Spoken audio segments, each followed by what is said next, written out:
Motown record label is formed as Tamala by Barry Gordy in Detroit. U.S. Barbaro and the United States Postal Service collaborate to attempt to send mail via missile mail. Kind of Blue jazz record is released. The year is 1959, and this linear look, dynamic Oldsmobile 88 could be had at your local Oldsmobile dealer. But before getting into this one, I'm your host Jay. Welcome to What It's Like, the automotive history channel that shows you what these cars look like, all of the lines and details that you can't see from far away. We also dive in deep on the history, specs, design with engine episodes and company history sprinkled in. If any of that sounds of interest to you, subscribe and hit the bell icon next to it to never miss a video. 1959 Oldsmobile model lineup consisted of Lurking in the Basement, the Dynamic 88, followed by the Super 88 in the center. 98 was at the top. Oldsmobile also offered wagons, which were called Fiestas. Oldsmobile offered the Dynamic from 1950 through 1966. The Dynamic was a subseries of the 88, or it was part of the 88 family, which was offered by Oldsmobile from 1949 through 1999. From 1949 through 1985, they were rear-wheel drive. They went front-wheel drive from 1986 through 1999. The 1959 Oldsmobile Dynamic 88 could be had in body styles such as, but not limited to, two-door sedan.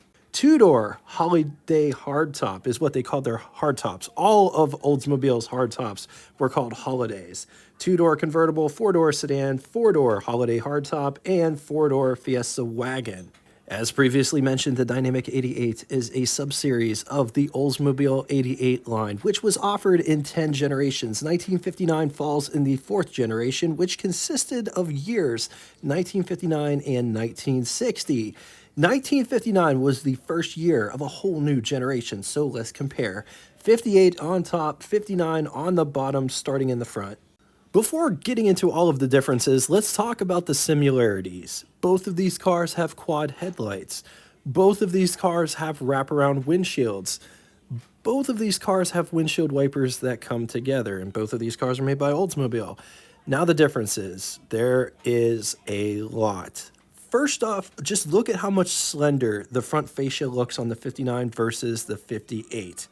Headlights, even though they are both quad headlights, the headlights are spaced out on the 59 more than they are on the 58. And there is a turn signal indicator in between the headlights on the 59, whereas the turn signal indicator is in the bumper on the 58. The bumpers are huge on the 58 versus they go to more of a slender, sleeker profile that's more tiered on the 59, which you'll see better when we do the walk around. Oldsmobile spelled out on both hoods, but in different locations. It's on the grille on the 59, it's on the hood opening part on the 58. The hood ornament, or mascot, on the 58 is a lot bigger than the mascot on the 59. The 59 has fender markers that the 58 doesn't have. At this angle, you can see how much different the sheet metal is between these two cars, as well as windshield profile. They both have wraparound windshields, they're just done differently. With that said, the vent window size and shape is different between these two. The 58 has a lot more bright work than the 59 does. Moving aft, if I could draw your attention to the roof profile. I'm not entirely sure, but it looks like the 59 roof profile is ever so slightly lower than the 58, but it could be the angle of the shot, and it could also be the body work, how the body work in relationship to the roof profile works with each other when you see it. Notice all of the bright work around the 58's windshield. It's massive trim. Whereas on the 59, the trim is smaller. The pillars are also smaller, and the glass is absolutely huge, both front and rear. Take a gander at all of the sculpting going on in the back of the 59 versus all of the bright work on the 58. Man, just look at all of that chrome or stainless or bright work, I should say, on the 58. It would cost a fortune to get that all redone. They've toned it down a lot on the 59. I also want to point your attention to the bumper situation. Look at how the bumper mates to the car on both of these cars. It's almost like the bumper is part of the sheet metal design of the whole car. It doesn't stick out. It just flows with the rest of everything. Jumping inside to take a quick gander at the dash and interior situation, as well as windshield profile and visibility situation. Which one do you like better? Let's talk specs. 218.4 inches long, 80.8 inches wide. It rides a wheelbase of 123 inches. It weighs 4,214 pounds. Price, $2,837, which would be equivalent to you spending $31,584.88 in the year 2025. Total 1959 Oldsmobile production was 382,865 units, which placed Oldsmobile at 6.9 market share for the whole industry. Total Dynamic 88 was 194,102 units.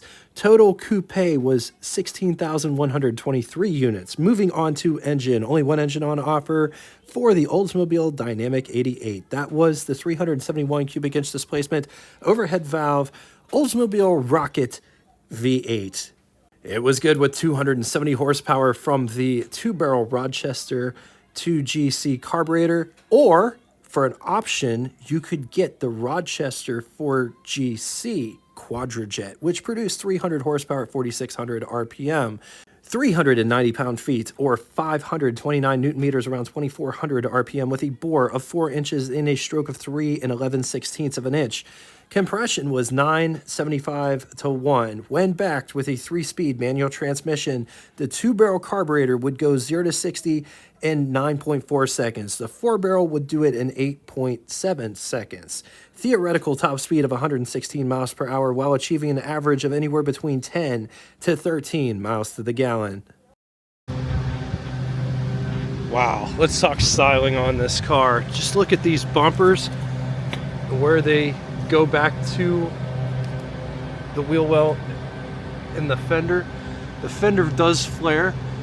Also notice this bright trim that comes off of the headlights. Like this headlight here, another headlight, and then this trim piece that goes the whole way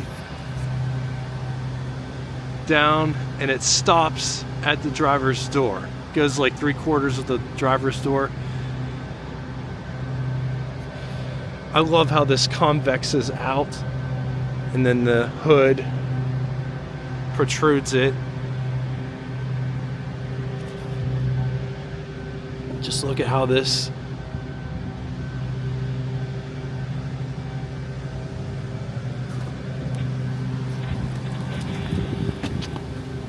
it's a really cool bumper design. The more you look, the more you see. Oldsmobile spelled out, nice block formation. Notice the ribbing on the letters. Also notice how Oldsmobile comes to a point here in the center.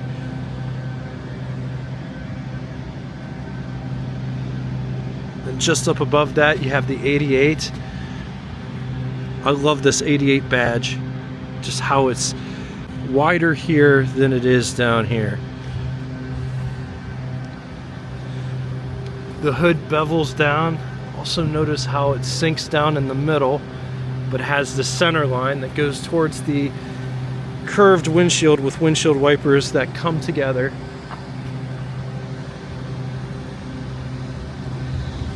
Just look at all those lines in that hood profile. It's insane. And it's definitely the more you look, the more you see. Exposed cowl vent. Notice how the windshield wipers here, bright work around the windshield that wraps around. This one has really nice fender markers, just to show you that convexed with the Dynamic 88. There's a lot to see on this car. I love this piece here. It almost looks like that Hallmark Packard logo with the arrow thing. It's interesting.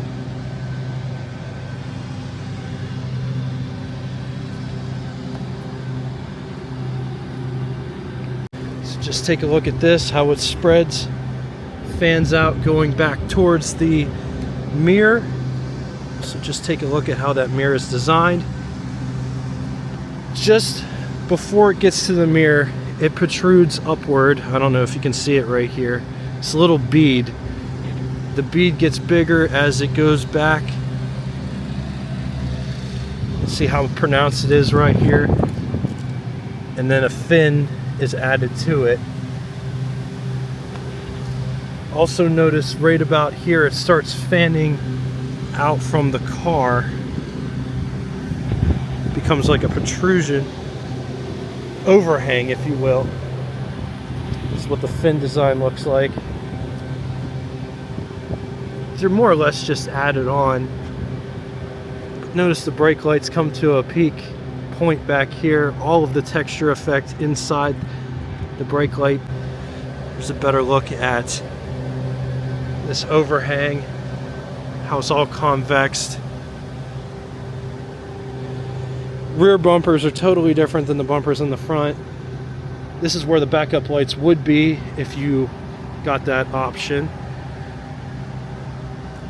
This is how this is all concaved in here. All of the channels. Oldsmobile, block formation, block lettering on the back, gas filler in the middle.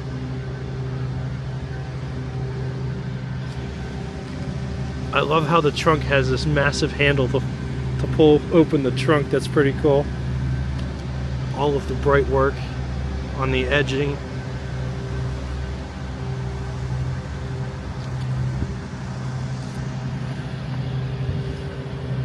Look at how the rear bumper meets up with the rear body work.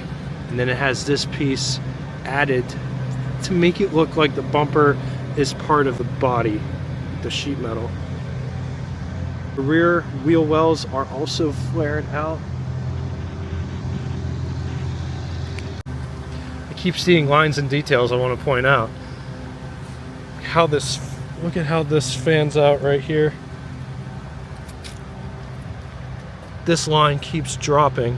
This one right here. It started up here, now it's down here. And it keeps dropping until it ends up down here. It was up here. Very cool.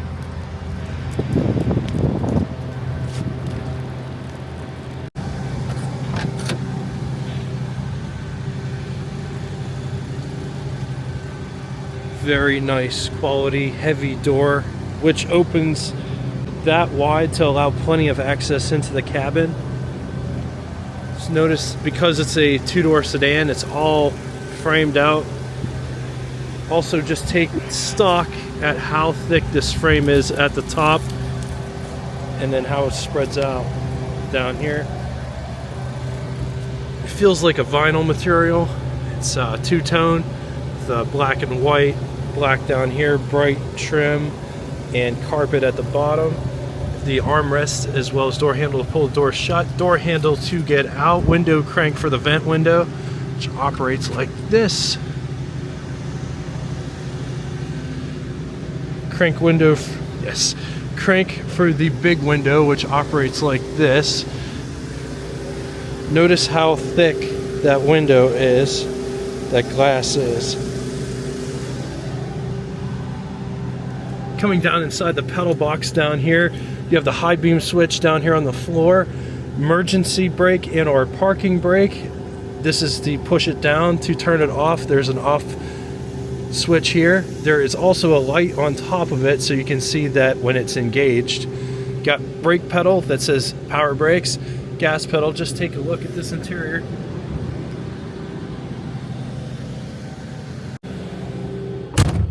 Nice bank vault style shut. Here is what over the hood looks like. Here's what first person over the hood would look like. On to the button switches and knobs, starting on the left and moving right. This is for the windshield wiper and wash feature in center. Up here you have odometer. Then there is a series of warning lights for generator, oil, bright lights at the top, hot, cold for coolant temperature, gasoline gauge, 120 mile per hour speedometer. The headlights, there is summer ventilation, off, medium, maximum. Drive select modes read park, neutral, drive, super, low, and reverse. I know I'm going to get in the comment section. So here is the 1959 Oldsmobile Owner's Manual Protection Policy and Operating Manual. Showing this because I was ignorant to this as well. I did not know that S stood for super, I thought it stood for second. But super is evidently a range. Superposition is used for when super performance is needed for hill climbing, increased acceleration in traffic, or engine braking going down a hill. The selector lever can be moved between drive and S. Right there, you can read it. Don't get mad at me, get mad at General Motors. It's a nice toggle switch for lack of a better term, fan blower speed. You got fan in the center, which is off, I believe, then low at the bottom, and then high at the top. Heater temperature control slider here, off, direct, indirect defrost, key/ignition, cigarette lighter. This is an ashtray. Courtesy lights right up underneath the dash pad. Radio, which looks to be a different type of radio. Oldsmobile up there. And a nice place to store things as well. You can put your cell phone up there. This is the glove box, which is locked. There's another ashtray right there. Above, you have sun visors, and they look at how big these sun visors are. Here's my hand for reference.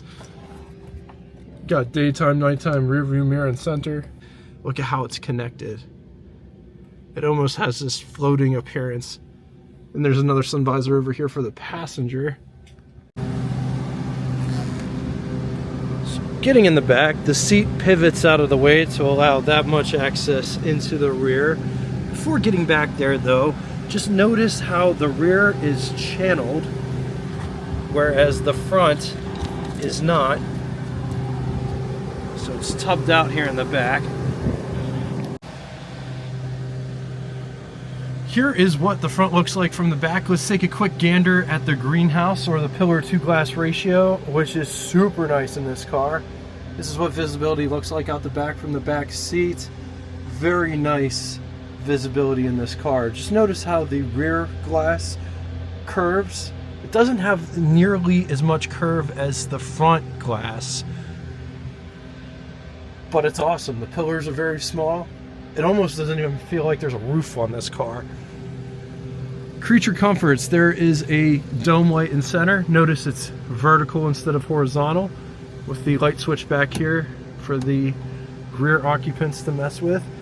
There is a coat hook over there, as well as a coat hook over here. Everything found on the passenger side is found on the driver's side too. There's an armrest as well as ashtray. Seat back profile, it is reclined, does dip down in the back, and this part does come up. You can see it on the panel there. But with that said, there is knee space there is in this car. Coming to the under the hood section, the hood release is right here.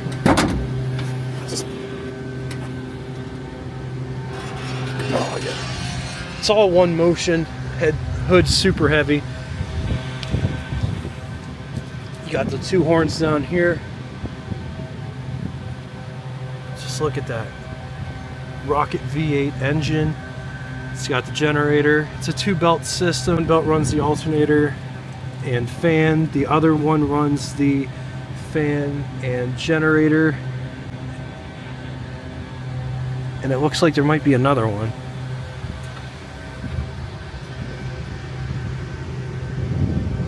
Nope, it's just a 2-belt system. Optical illusion down there. It's a 12-volt electrical system. This one's got power steering.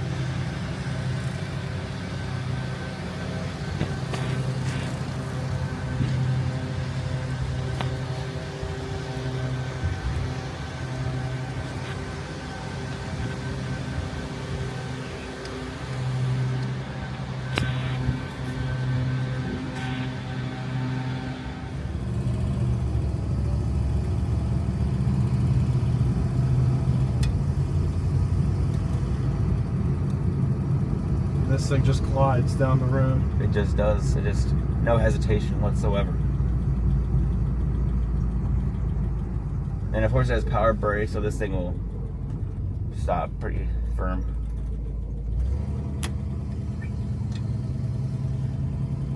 I love the visibility. Yeah. I always wondered what driving a wraparound windshield car at night would be like, because some people say that you see reflections of lights coming towards you. Yeah, I've driven it at night. There is actually none of that. This thing has no blind spots. Unlike It's the, awesome. The 1960 Buick, which had blind spots in the first early models, which caused it to get a lot of hate.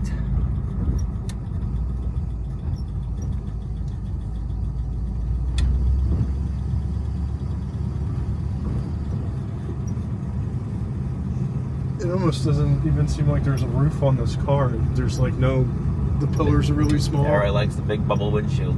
Big bubble windshield, big wraparound windshield in the back. Pretty big difference between the Kaiser I had, right? Yeah.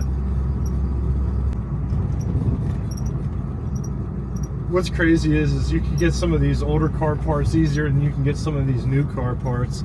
Like, I don't know if you're on any of the new car forums, but they're having a hard time getting parts for some of these new cars.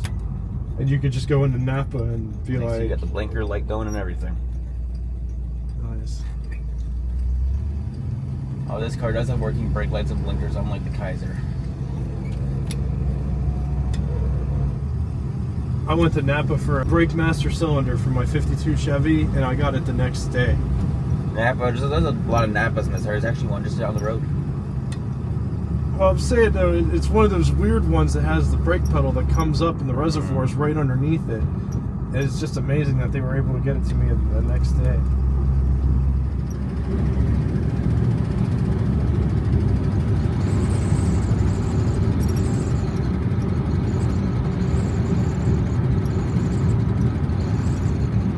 On the positive side, most cars from 1959 are a bit over the top, but this Oldsmobile doesn't share in that regard. But it has nice details sculpted into the sheet metal that you can see when you get closer to it. It's a design that the more you look at, the more you will see. Great performance, silk smooth, floaty ride, just glides down the road. It's a big car, but it's not huge. Loads of space, whether that's in front or in the back. Great visibility against it. It's the same with most everything else. 1 year only design. Special trim parts can be hard to find. Engine parts are also questionable. All right, now it's time for Would You Rather. 2 scenarios today. 1959 DeSoto Fire Sweep, which could be had for around $2,904, producing 295 horsepower, or 1959 Oldsmobile Dynamic, producing about 270 horsepower, or 1959 Mercury Monterey, which could be had for around $2,768, producing 210 horsepower. I'm going to leave this here for a minute. If you need more time, feel free, pause the video. On to the second scenario, 1959 Pontiac Bonneville for $3,257, 300 horsepower with the Hydromatic automatic, or 1959 Oldsmobile Dynamic 88, which could be had for about $2,837, 270 horsepower on tap, or 1959 Edsel Ranger for $2,629 with 200 horsepower on tap. I'm going to leave this here for a minute. If you need more time, feel free, pause the video.